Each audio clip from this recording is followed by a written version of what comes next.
Good morning, I'm Craig DeGrelli. It's Wednesday, March 26th, 2025, and these are your Unbiased Updates.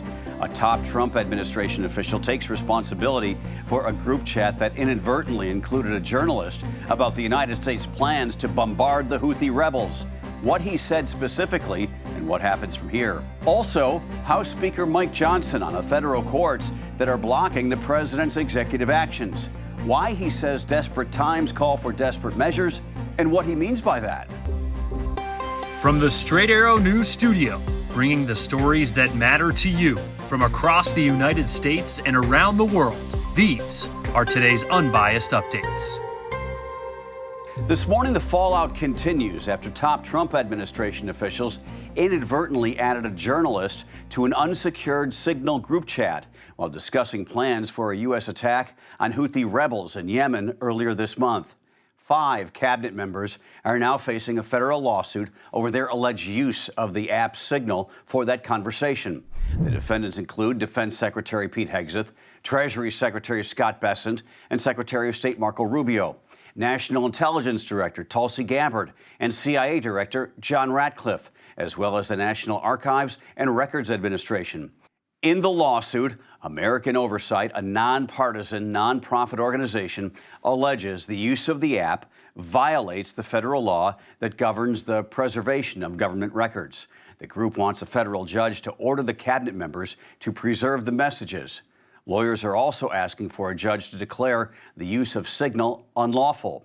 President Donald Trump says he will look into the security breach. He has defended National Security Advisor Mike Waltz, who has taken full responsibility for the incident, saying he started the chat group. No, I don't think he should apologize. I think he's doing his best. It's equipment and technology that's not perfect, and probably he won't be using it again, at least not in the very near future. What do you think? In an interview with Fox News last night, Waltz reiterated that he takes responsibility for the incident, but then turned the conversation on the Democratic Party and the previous administration that he says neglected the Houthi attacks on American ships in the Red Sea. Embarrassing, yes, but Pete and I are veterans. We know these operations. He has been an excellent Secretary of Defense, and this was an operation that, it amazes me. I guess the Democrats were fine to leave all the sea lanes shut down. We're fine to have destroyers fired on dozens of times by this terrorist group, and fine to have Iran keep supplying them missiles. That was okay. The president takes decisive action. And now we're seeing some real success in taking down their air defenses, opening the sea lanes, taking out their leadership. We don't want to talk about that. Waltz added he does not know the journalist who was included in the chat, the Atlantic editor-in-chief Jeffrey Goldberg, but said he's going to, quote, get to the bottom of how this happened, and said the best technical minds are looking into how the incident happened, mentioning tech billionaire and Trump ally Elon Musk by name. President Trump's latest executive order will bring sweeping changes to the way Americans vote in the next federal election.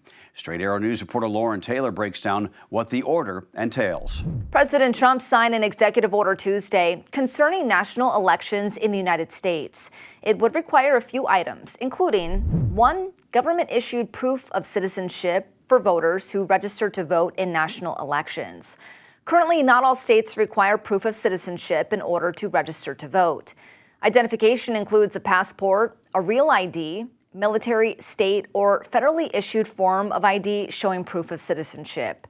2, requires states to count ballots received on Election Day, barring states from counting mail-in ballots received after Election Day. 3, requires the Attorney General to prioritize laws restricting non-citizens from registering to vote or voting and work with state AGs to prosecute those who break the law.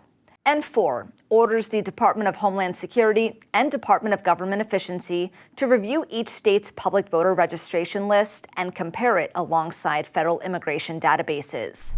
Critics of the order say it will disenfranchise millions of voters who may be naturalized citizens on the voter rolls.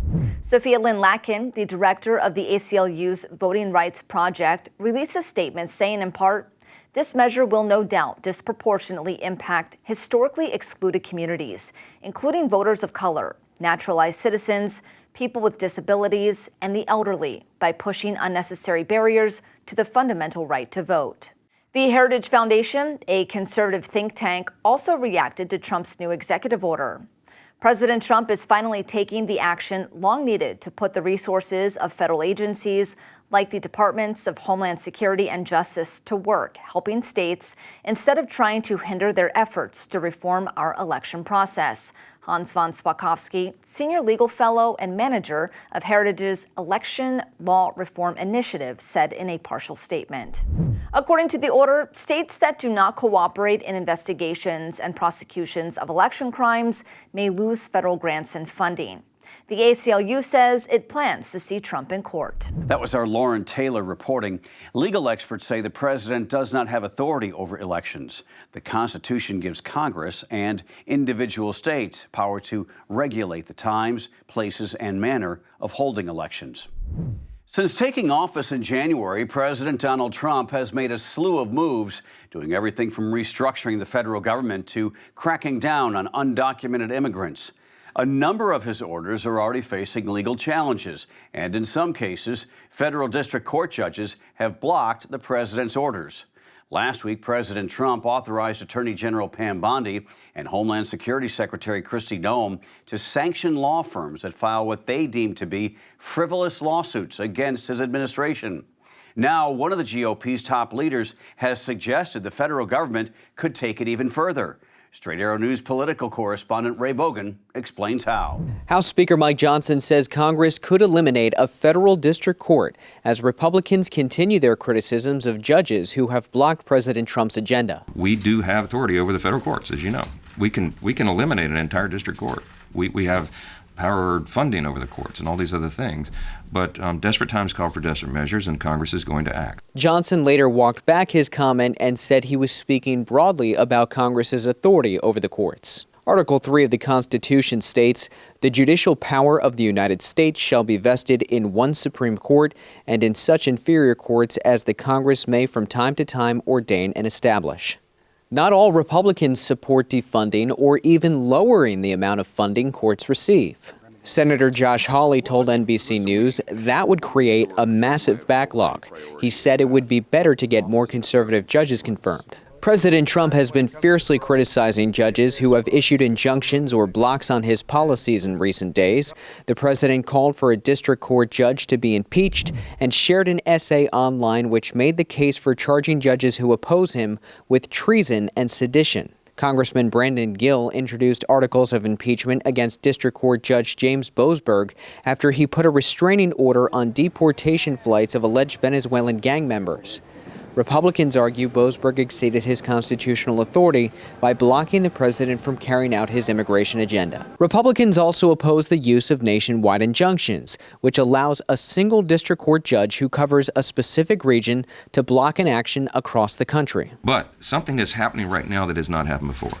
In the last 100 years, listen to this, 67% of the injunctions issued against a president were issued against one president alone, and that's Donald J. Trump. The House Judiciary Committee is working on a bill to ban nationwide injunctions. Speaker Johnson said the House will vote on that bill next week. It is a dangerous trend, and it violates equal justice under law, that critical principle. It violates our system itself. It violates separation of powers when a judge thinks that they can enjoin something that a president is doing that the American people voted for. That is not what the founders intended. Congress has abolished federal courts in the past, most recently in 1982 when it shut down the Court of Claims. I'm Ray Bogan for Straight Arrow News. For more reporting, download the SAN app. Even if articles of impeachment are brought against federal district judges who oppose President Trump, impeachment is seen as a largely futile effort, because at least 14 Senate Democrats would have to join Republicans in convicting and removing any of the judges. The Constitution requires a 2/3 vote in the Senate to convict, not just a simple majority. Earlier this week, we told you how the wife of Vice President J.D. Vance and National Security Advisor Mike Waltz would be traveling to Greenland later this week, a territory that President Trump has repeatedly talked about annexing or taking under American control. Now it appears the itinerary has changed. Vice President Vance, in a video released on Tuesday, says he's going. Speaking for President Trump, we want to reinvigorate the security of the people of Greenland because we think it's important to protecting the security of the entire world. Vance is expected to visit the U.S. military base on Greenland, which will erase some questions about protocol.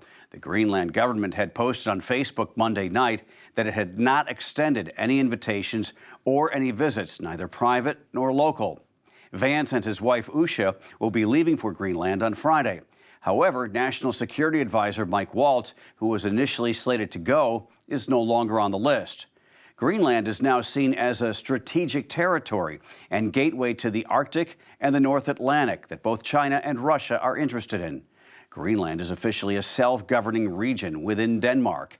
It is the world's largest island and also rich in minerals.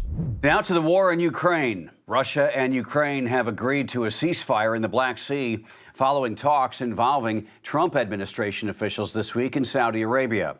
In a statement, the White House says the deal will, quote, ensure safe navigation, eliminate the use of force, and prevent the use of commercial vessels for military purposes in the Black Sea. At a press conference yesterday, Ukrainian President Volodymyr Zelensky said the agreement took effect immediately and noted that the White House statement did not specify what actions, if any, would be taken if Russia violates the terms of the agreement.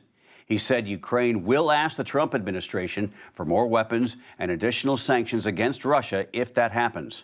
The White House also said the U.S. agreed with Russia and Ukraine to develop measures for implementing agreements between President Trump, President Zelensky, and Russian President Vladimir Putin to ban strikes against energy facilities of Russia and Ukraine. Finally, one of hockey's incredible records is closer to getting broken. Alex Ovechkin is getting closer to snapping Wayne Gretzky's record for most goals ever scored in a career.